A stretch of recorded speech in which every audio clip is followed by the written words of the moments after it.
Autor: João Brito, todos os direitos reservados.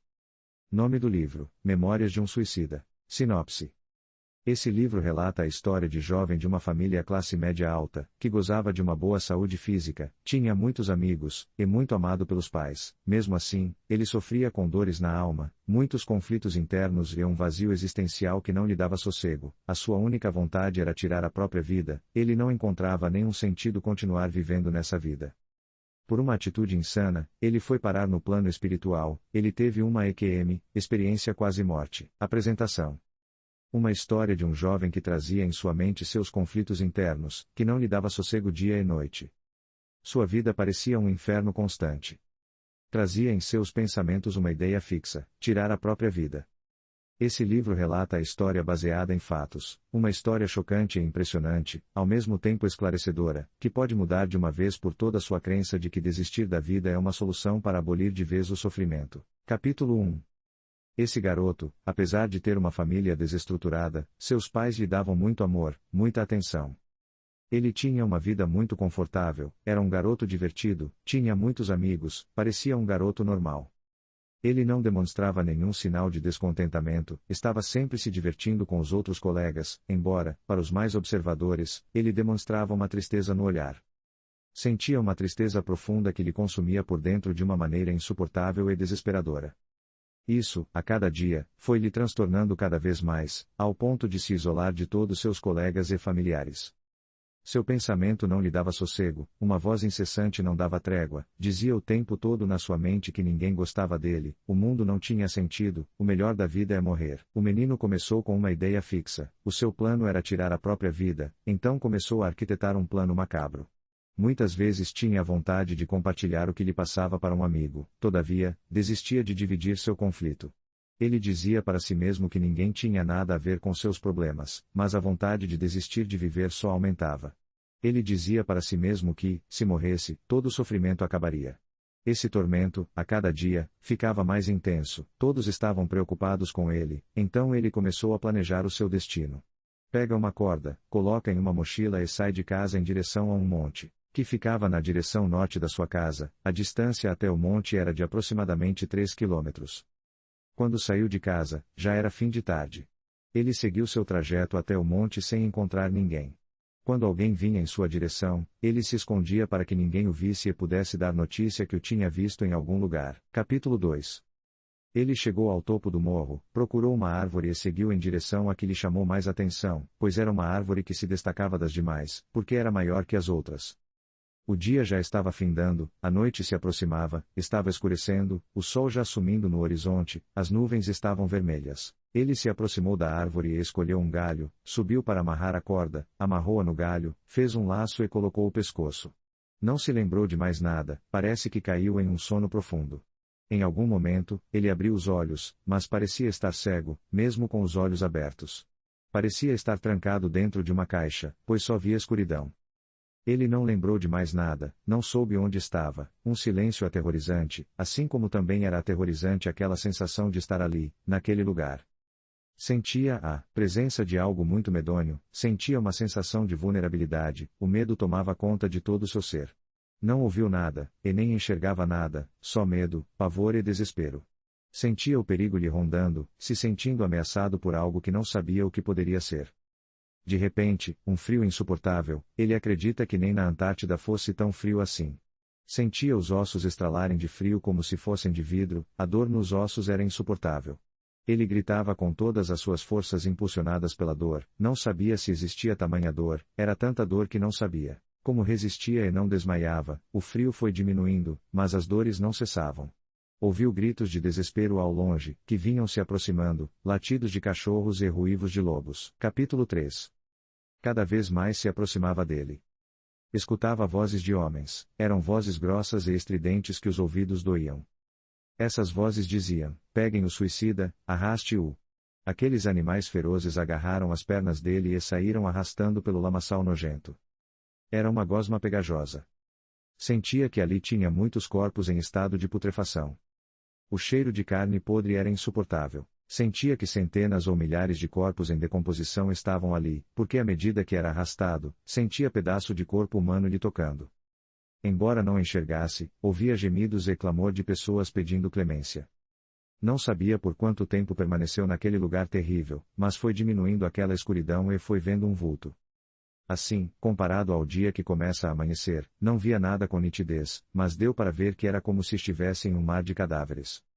Só que não existiam ondas, só um mar de gosma e gente morta. Parecia que só existia vivo ali, ele, e aos monstros que lhe arrastavam, foi arrastado para um outro lugar. Nesse lugar, era um mar de corpos mutilados e vivos. Capítulo 4. Ele relatou que não sabe o que foi mais aterrorizante, se o silêncio dos mortos ou o clamor dos vivos. Mortos, eram gritos pavorosos, pessoas roladas ao meio com a parte superior arrastando as vísceras e gritando de dor, outros sem as duas pernas, outros sem braços. Tinha um senhor pulando com uma perna e a outra debaixo do braço, tinha outro com a cabeça nas mãos querendo encaixar no pescoço. Ali já era um mar de sangue. Ele foi arrastado até chegar a um outro determinado lugar, era um castelo abandonado e foi levado a uma espécie de masmorra, onde era usado para torturar escravos, havia pilastras enormes de pedras, com argolas de ferro chumbadas e muitas pessoas amarradas de correntes nas argolas. O garoto foi deixado ali acorrentado, sentia muita fome, era uma fome que nunca havia sentido antes, tudo era mais forte, mais intenso, a fome, a dor, tudo. Naquele lugar só se ouvia gemidos, de repente chegaram alguns homens negros, com roupas feitas de peles de animais, vestidos da cintura para baixo, os homens tinham em média 2 metros de altura, traziam nos ombros uns tachos de vísceras humanas, fígados, rins, corações de pessoas e jogaram para que eles comessem, a fome era tão grande que fazia com que todos se fartassem. O jovem relata que comia aquela coisa nojenta porque a fome era maior que a repulsa do nojo daquela comida indigesta. Passado aquele momento indigesto, ele foi levado para um outro lugar. Viu-se aproximando das correntes, em que se encontrava acorrentado, 2 homens negros, gigantes e barbudos, com vestimentas iguais às dos soldados medievais. Esses homens lhe arrastaram, com corrente e tudo, levaram até uma enorme carruagem antiga, que seria puxada por 12 cavalos árabes. Capítulo 5. Preso às correntes, amarraram-no à carruagem e seguiram arrastando por estradas e ruas desertas. O seu corpo era arrastado sobre pedras e troncos de madeira. Foi levado a um enorme galpão, tiraram-no as correntes e o levaram a um enorme estrado de madeira, nada mais era, que um enorme tronco de uma árvore cortado ao meio, como uma gigantesca tábua de cortar carne. Homens enormes e assustadores se aproximaram dele, onde estava acorrentado com os braços e pernas abertas, todos com facões nas mãos e outras ferramentas de desossar carne. Um fala para o outro colocar em lugares separados o coração, o rim, o fígado, as vísceras numa tina para fazer comida para os escravos. Nesse momento, o jovem percebe que agora iria ter alguma serventia, iria servir para ser comida de escravo, quando um dos homens se aproximou dele com uma faca de ponta fina em direção ao seu coração, uma luz forte clareia. Tudo ali, possível de encontrar até uma agulha em um saco de palha. Aquela iluminação foi uma espécie de choque, todos aqueles gigantes caíram cegos pelo brilho da luz, os homens monstruosos gritavam pedindo clemência, choravam em desespero. O brilho da luz era tão grandioso que torturava eles impiedosamente. O garoto finalmente abriu os olhos e começou a enxergar tudo em sua volta, todos aqueles homens enormes caídos ao chão pedindo misericórdia, aqueles que estavam acorrentados estavam libertos, todos se abraçavam e sorriam de alegria. Capítulo 6. Uma voz grossa, como um trovão, ecoou naquele lugar. Aquela voz trazia paz e conforto aos seres que ali tivessem em sintonia com aquela vibração. Aqueles que estavam em outra frequência, inferior, esses gritavam de dores e tormentos. Um cheiro de flores e perfumes nunca sentidos, música angelical tomava todos por ali. De tamanha satisfação e contentamento, os maravilhava a todos, menos os degredados que estavam caídos estrebuchando, pois não sintonizavam com aquela frequência vibracional. Milhões de corpos que estavam em decomposição começaram a se regenerar, foram juntando pedacinhos por pedacinhos, ficando todos de pé. Não estavam com aparência perfeita e nem jovial, não eram nada que se dissesse, que povo lindo. O que mais importava era a felicidade daquele povo, assim como relata o garoto que nunca tinha sentido tamanho prazer. Assim era aquela multidão, mais de milhões, que estava sendo resgatada naquele momento. Hinos de louvores foram entoados, cantos de anjos, músicas angelicais curavam as dores daquelas almas que ali se achavam perdidas naquele sofrimento interminável. Um ser de luz de força maior disse: Filhos, filhas, irmãos e irmãs em Cristo Jesus, todos aqueles que se agraciaram pela luz viverão na luz, levaremos todos conosco para a luz, todos irão conhecer as cidades celestiais. Capítulo 7. Quem se alegrar com a presença da luz irá para a luz. Aqueles que se feriram se queimarão com a presença da luz, continuarão aqui, pois ainda não é chegada a hora do resgate de vocês.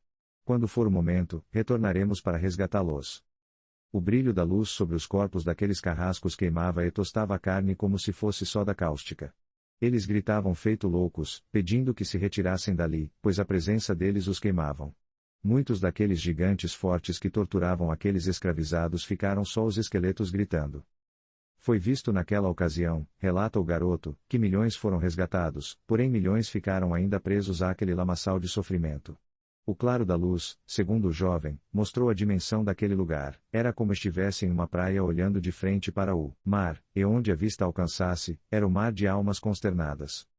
A luz, assim como um piscar de olhos, levou todas as almas que precisavam ser levadas, ficaram ali as que tinham que ficar. O garoto disse ser como se tivesse acordado de um pesadelo. Ele acordou em um outro lugar, tinha em volta dele umas pessoas que ele não lembrava de ter visto alguma vez. Ele pergunta: quem são vocês? Somos seus amigos, estamos aqui para te ajudar em tudo o que você precisar. Que lugar é esse? Onde eu estou? Você está no melhor lugar em que você já esteve em toda a sua existência. Você está em uma colônia espiritual. Aqui tem muitas cidades celestiais, eu vou te mostrar algumas, vou te mostrar um pouco dos costumes daqui, mas vamos com calma.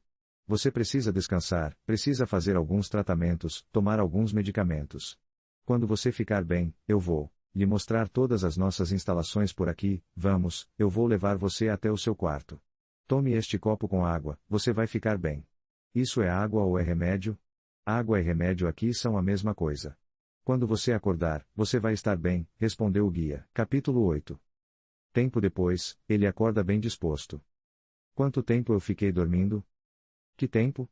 Aqui não existe tempo, tudo acontece no tempo presente, tudo acontece agora.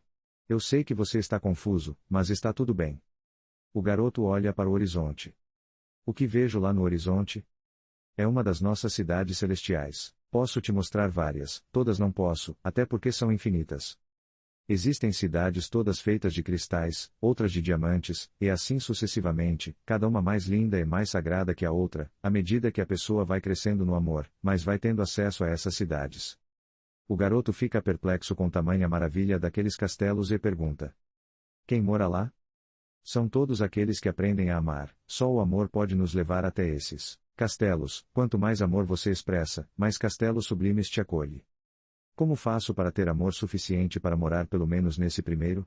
O guia abre um sorriso e diz: o amor, todos nós sempre o temos, a questão é permitir que ele aflore.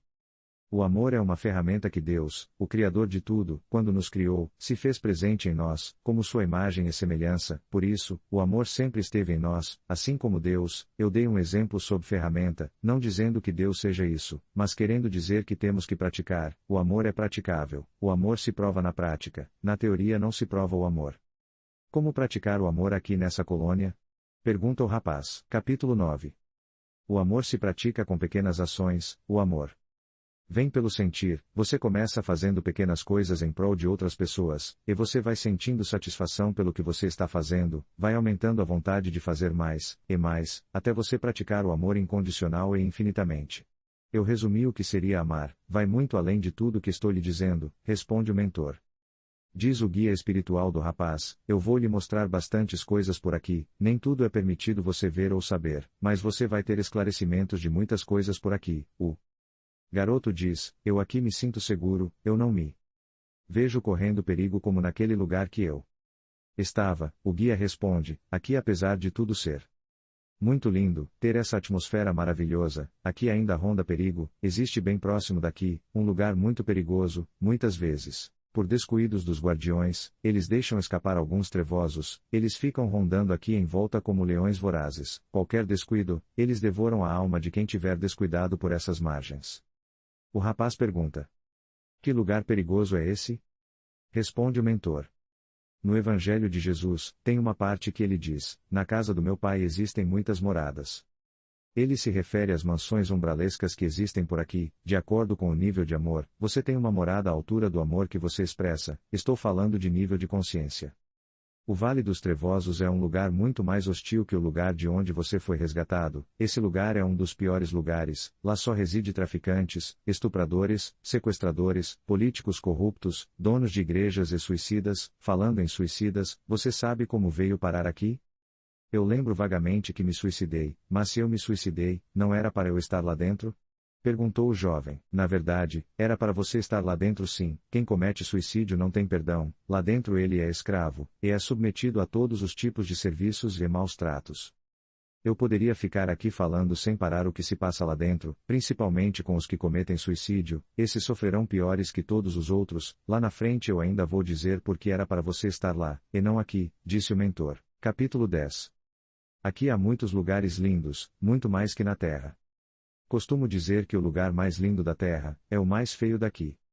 Aqui, a prática da meditação é uma das melhores maneiras de expressar o amor e expandir a consciência. Aqui, não existe dia e nem noite, é sempre o tempo todo, como uma manhã de alegrias. Aquele distinto senhor, sempre vestido de roupas brancas, barba e cabelos grisalhos, sempre simpático e atento a tudo que o garoto perguntava, desde que o rapaz chegou na colônia, está sempre lhe acompanhando e lhe orientando em tudo.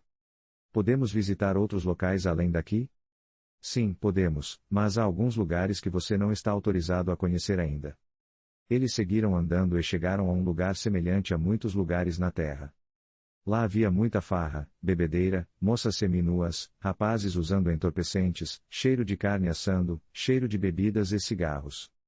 O rapaz começa a se sentir mal, começou a sentir aquele vazio que sentia na terra antes de cometer suicídio, disse que está passando mal, está ficando sem forças. Imediatamente, eles se afastam daquele lugar. Chegaram ao lugar seguro, o rapaz perguntou por que ele sentiu aquele desconforto. O guia disse que era porque ele estava sendo sugado pelos espíritos que ali estavam. Aqueles espíritos se alimentam por energia de pessoas encarnadas, as pessoas que ainda têm ligação com o mundo terreno. O garoto fica sem entender nada, eles seguem andando. Chegaram a um lugar que só havia crianças.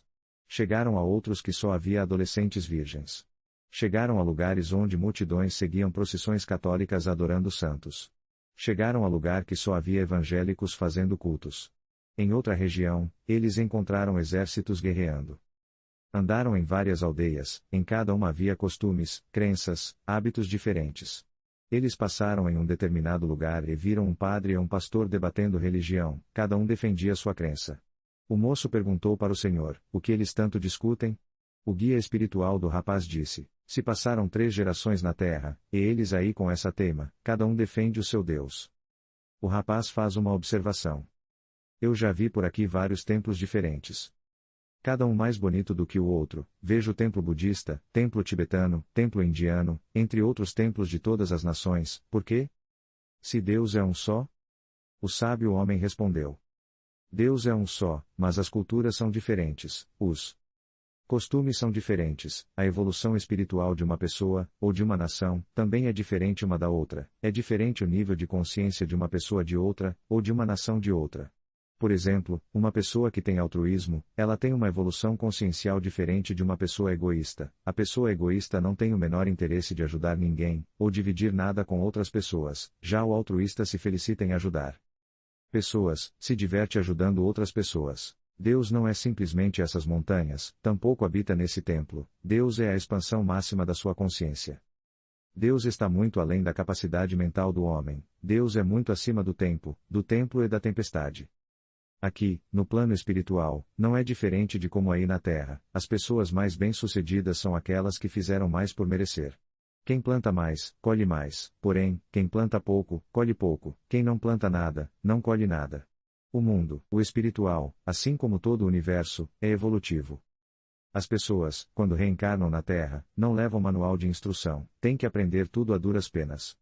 Se soubessem por que nascem na Terra mais de uma vez, entre tantas que já estiveram no plano terreno, quem sabe soubessem se conduzir melhor na jornada da vida terrena.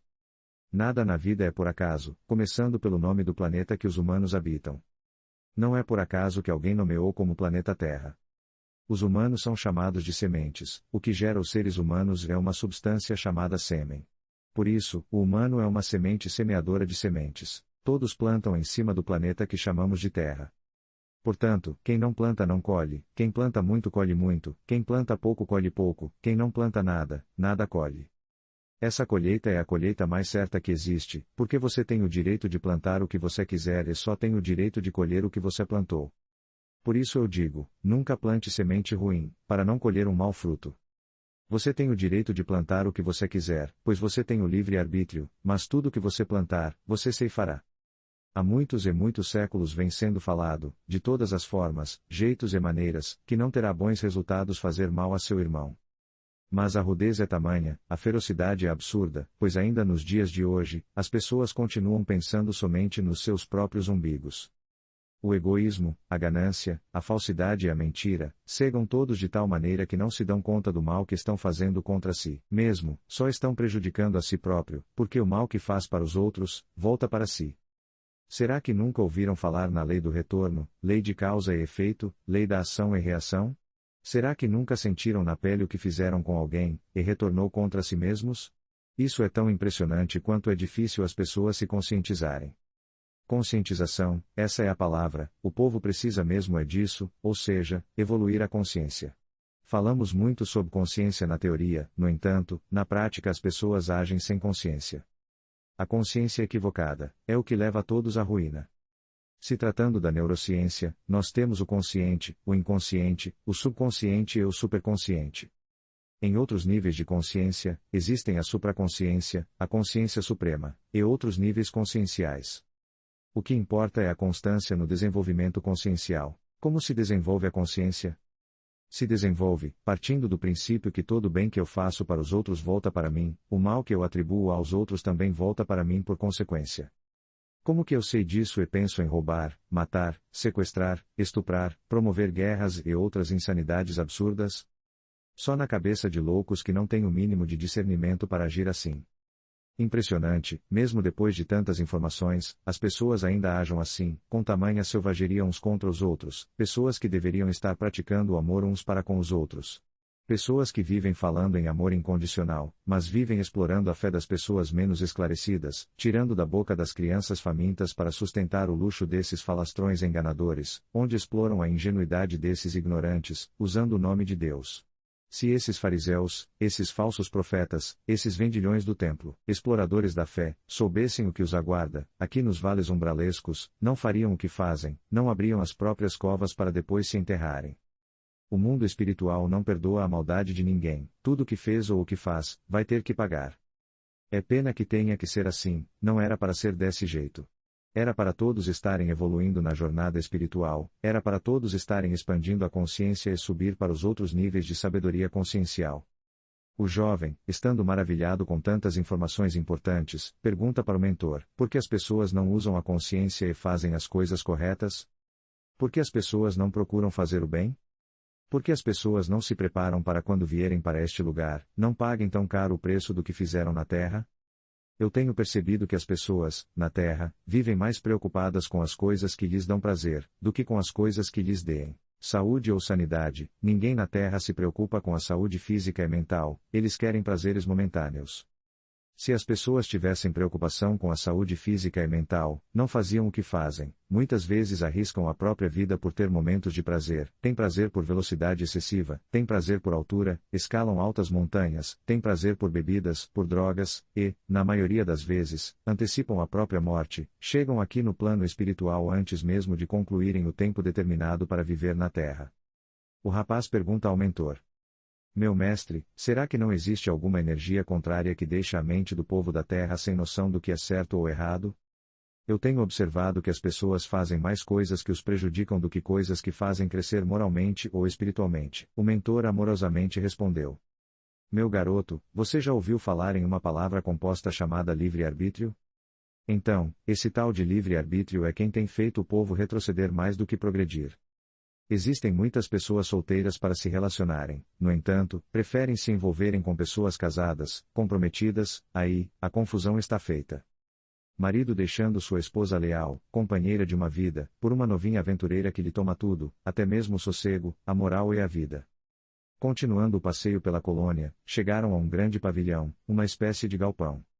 Um lugar bem organizado, muitas pessoas de branco, carregando macas com feridos. Um lugar com muitas enfermarias.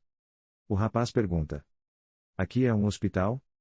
O mentor diz: Sim, as pessoas que vêm do plano terreno a toda hora, muitas vezes por queda de aeronaves, acidentes de trem, entre outros. O rapaz pergunta: os corpos feridos não ficam na terra? O que fazem aqui? Às vezes fico confuso. O mentor disse: não se preocupe, meu jovem, é normal sentir-se confuso, esses corpos que você está vendo parecem com os corpos lá da terra, mas esses corpos são perispíritos. Perispíritos? Sim, assim como o solo aqui, as árvores, as casas, castelos, tudo isso parece com o plano terreno, mas não é igual lá. Nós temos 3 corpos parecidos com o corpo humano da Terra: o corpo físico, o corpo etérico e o duplo etérico. Tenho muitas informações para lhe ensinar, mas tudo ao seu tempo. Há muitas informações que você ainda não está preparado para saber, muitos lugares que você não tem permissão para visitá-los. O garoto pergunta: eu já passei em vários lugares, não importa se esse lugar seja de luz ou sombrio, todos eles estão em movimento, os seres que lá habitam estão fazendo alguma ocupação. Aqui na colônia, todos trabalham. Eu gostaria de saber onde eu vou trabalhar, onde eu vou ficar, eu quero ter uma ocupação aqui, eu quero crescer na consciência divina. O mentor sorri e diz: vejo que você já está bem esclarecido, fico feliz por você. Você se lembra de nossa conversa lá atrás? Você me perguntou por que você está tendo a oportunidade de estar neste lugar tão bom, se você deveria estar lá no Vale dos Suicidas. Sim, lembro que perguntei porque o Senhor me disse que de todos os vales tenebrosos, o pior de todos é o Vale dos Suicidas. O Vale dos Suicidas é pior que o Vale dos Assassinos, pior que o Vale dos Estupradores, pior que o Vale dos Corruptos. Se tiver de escolher um vale de terror, escolha qualquer um, menos o Vale dos Suicidas. O sofrimento para o suicida é o pior que um ser pode suportar, pois não suporta, eles convivem insuportavelmente. O suicida vive enterrado dentro de uma lama gosmenta da cintura para baixo, com muitos insetos espíritos marins, em formato de víboras com ferrões, cobras e outros répteis da lama que ficam o tempo todo mordendo o corpo do ser moribundo, isso quando não está sendo usado de escravo para fazer todos os serviços pesados, sofrendo torturas e humilhação, sendo estuprado sem piedade. Eu não relatei nem metade do que acontece com os suicidas aqui no mundo dos espíritos, se eu fosse falar como vivem os suicidas aqui no umbral dava para fazer um livro mais grosso que a Bíblia, só falando dos maus tratos contra os suicidas, disse o mentor. O rapaz fala: eu não estou entendendo, se eu me suicidei, como eu não fiquei nesse lugar, lembro que tive lá, mas fui resgatado, por quê? O mentor explica. Você lembra que chegou lá no monte, já estava escurecendo? Você subiu na árvore para amarrar a corda. Você não percebeu se o galho escolhido para amarrar a corda estava firme, ou seco. Você amarrou a corda em um galho que já tinha secado, estava podre. Quando você amarrou a corda, colocou o pescoço e pulou, o galho não suportou o seu peso e se quebrou. Devido à sua consciência não saber disso, você passou todo o processo de um desencarnado, o subconsciente não sabia que você não tinha desencarnado. Sua alma acreditou que você desencarnou. Se você não tivesse sido resgatado, você iria ficar preso no mundo dos espíritos até chegar o tempo que você iria viver na Terra se não tivesse cometido suicídio. Agora que você já está sabendo que você não morreu, vai acordar pela manhã, como se tivesse desmaiado. Vai levar essa experiência quase morte, conhecida como EQM, vai transmitir para um número maior de pessoas que você puder. Existem milhões de pessoas, precisando saber dessas informações que você teve aqui, você poderá salvar a vida de muitas pessoas que passam o que você passou. A sua missão na Terra é levar essa informação para quem está precisando, conscientizar as pessoas que querem cometer suicídio, que esse é um caminho errado, sem volta. É uma cilada, não caia nessa. Você vai continuar se lembrando de todos os detalhes, lembrando de tudo que você viu e ouviu aqui. Eu agora me despeço de você, te espero aqui até chegar a sua hora, pelo jeito certo. Você vai dormir e acordar debaixo daquela árvore que você amarrou a corda. De repente, um claro entra pelos seus olhos que o faz abrir. Era o sol que vinha desapontando no horizonte. Os pássaros cantavam em cima da árvore, como se estivessem fazendo uma festa em homenagem a ele que tinha voltado do mundo dos mortos. O jovem se levantou daquele lugar, sentindo uma paz na alma que nunca havia sentido. Ele tem a certeza de que estava curado de toda a depressão e de todos os conflitos internos. Estava cheio de ideias novas, voltou para casa radiante. Ele agora tem certeza de que tem um propósito na vida.